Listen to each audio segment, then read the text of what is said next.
అనలేక నన్నే అంటుంటారని నాకు కూడా తెలుసు. మరి మన మధ్య మనస్పర్ధలు ఎందుకు వస్తున్నాయి? చూడు మంజు, వ్యాపారం అన్నాక లాభ నష్టాలు, కుటుంబం అన్నాక మంచి చెడ్డలు కామన్. అందరితో పాటు అన్నిటినీ సర్దుకుపోవడమే జీవితం. మన ఇంట్లో అందరం బాగుంటే అందరున్న వీధిలో మన కుటుంబం బాగుంటుంది. సత్య గారు, మీరేనా ఈ మాటలు మాట్లాడుతుంది? ప్రవర్చనకర్తలా ఎన్ని నిజాలు చెప్పారో. ఏమైంది మీకు ఈరోజు? ఈ రోజు వరకైతే ఏం కాలేదు. ఏ రోజు కూడా దీనివల్ల ఏమీ కాకూడదని కోరుకుంటున్నాను. అయితే రేపు గుడిలో నేను కూడా ఒక కోరిక కోరుకుంటాను. ఏంటో అది? తెలివైన వారు కదా, మీరే ఊహించుకోండి.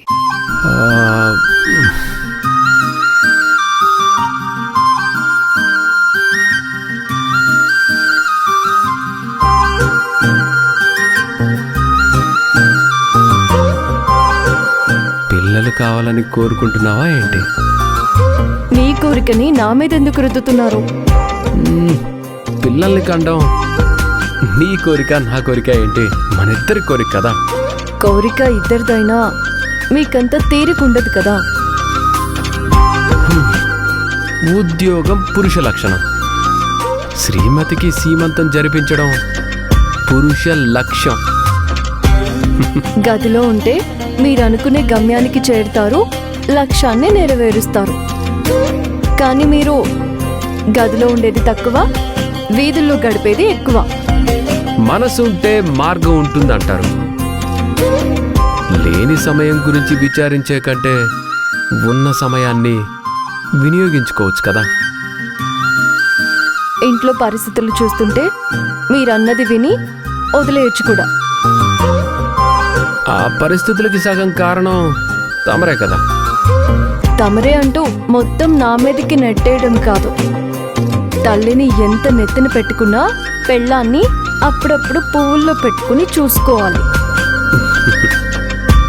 అమ్మ మహాతల్లి, అగ్గి మంటల్లో నుంచైనా బయటపడచ్చు, కానీ ఆడవాళ్లతో మాట్లాడి బయటపడటం మాత్రం చాలా కష్టం. ఆడవారి మాటలకు అర్థాలే వేరులే, అద్దాలే వేరులే, అద్దాలే వేరులే.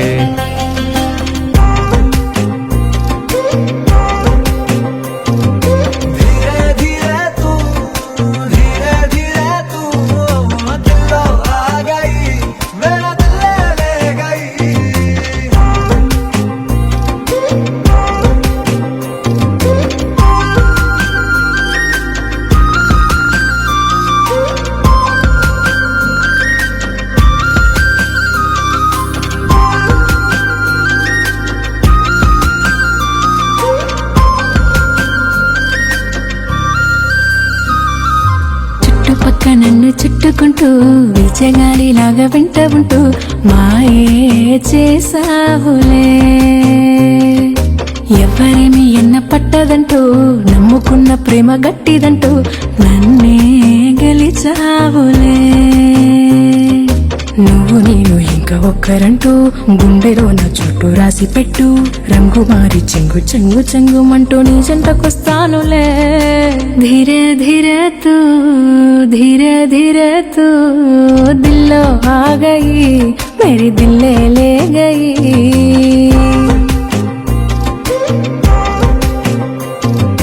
धीरे धीरे तू